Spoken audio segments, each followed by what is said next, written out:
The criminals have imprisoned the town sheriff and have set up a force field to foil any rescue attempts. You must rescue him and apprehend any criminals you encounter.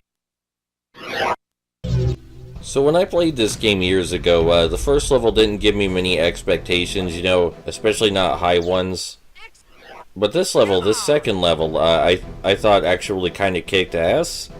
And I was like, man, is the whole game going to be this fun? Because this isn't great, but there's clear thought put into the design here, and I would enjoy if the whole game were like this, but it's not. Anyway, this level is a big non-linear maze, which is great and fits really well with the design that encourages you to finish the level as quickly as possible. And what I love most about this big non-linear maze is that all of the locations in it are distinct. Like, in a lot of games with mazes, I often find myself mistaking one location in the level for the next, and getting lost incredibly. But all of the locations and geography in this level are distinct, so even though it's a maze, once I've seen an area, I know what it looks like and I know how to get there. And unlike many other mazes, the point of this maze is not just to make it to the end. The point of this maze is to find, I believe it's 5 separate key cards that open a force field door. These key cards are spread all throughout the maze, and you can get them in almost any order you want, with a single exception. So for this level, if you want to make it under the time limit, which we do, the game encourages that you plan a route. It feels like the kind of thing normally reserved for speedrunning, but it makes sense here.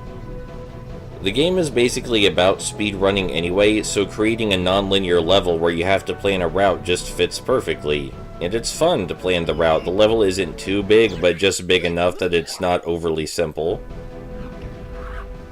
Sure, the bosses are still terrible, and now that we have the ground pound, we can kill this mid-boss in 4 hits.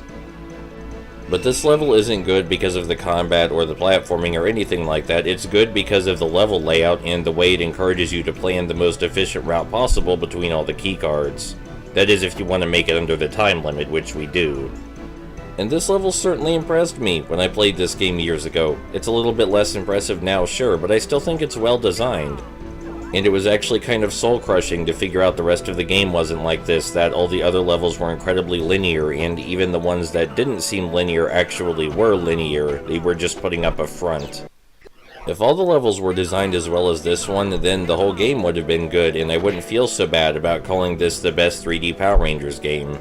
Because even though during this level there are still incredibly visible issues with the game, such as the fact that I can run past all the enemies and their attacks deal no damage, the non-linear nature of this level, the simplistic but thoughtful pathfinding, and the necessity to plan out a route ahead of time all makes this level feel like one big puzzle.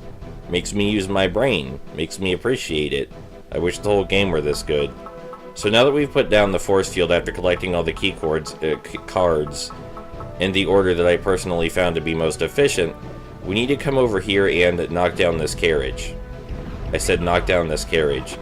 After we knock down the carriage using the ground pound, we simply follow the tire tracks all the way to where the carriage landed, and this allows us to get on top of the roof at the beginning of the level. Now, for pathfinding and platforming purposes, I found this to be really enjoyable. The carriage just feels like another piece in a big puzzle. But for narrative purposes, it doesn't make a lot of sense, because why would there be a force field specifically blocking us from reaching that carriage? The idea that the villain knew we were going to use the carriage and put a force field in front of it to prevent that is absolutely hilarious bullshit, because if they knew we were going to use the carriage, they would have just destroyed it ahead of time. Thanks for rescuing me. Some bizarre-looking monster went that-a-way. Be careful out there. He's a mean one for sure. I'm out of here.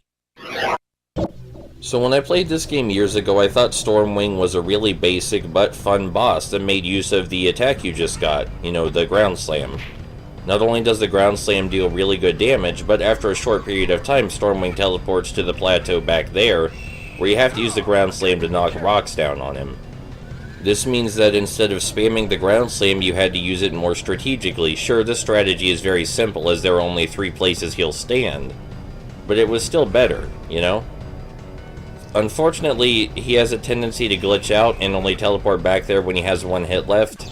Fast work, Ranger! This Life Force bonus has extended your Life Force bar. You now stand a better chance of overcoming your enemy.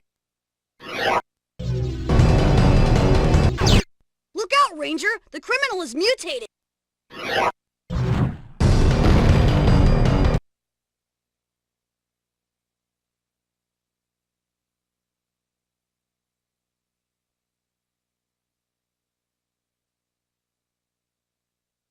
It's a Megazord battle time. We're the blue Megazord again, and both of our special attacks are useless, and my voice is cutting out, but that's okay because we're just gonna keep spamming the kick. I really probably didn't need to comment over this at all.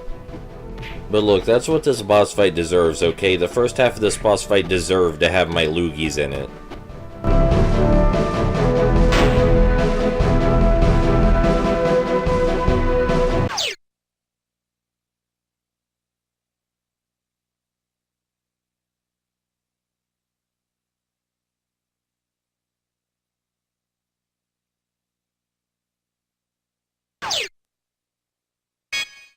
Here we shall learn to grapple and throw your opponent. This is a skill which will help you in your tasks.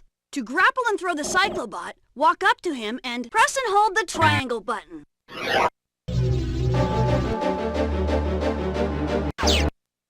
That's it, Ranger. Now you can turn in any direction using the directional button while holding the Cyclobot. When you are ready to throw the Cyclobot, release the triangle button.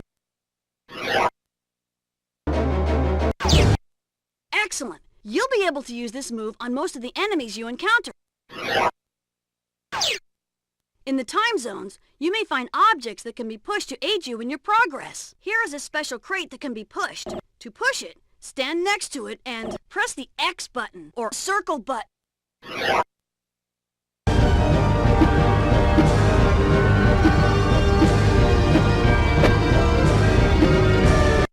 Easy, isn't it? Only special objects can be pushed, so keep an eye open for them.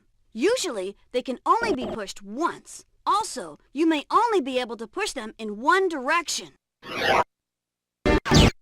Some special objects can be destroyed. Sometimes they may be blocking your way, or even hiding a power-up bonus. Walk up to the crate and press the X button or circle button. Learn to spot destructible objects as you progress through the levels.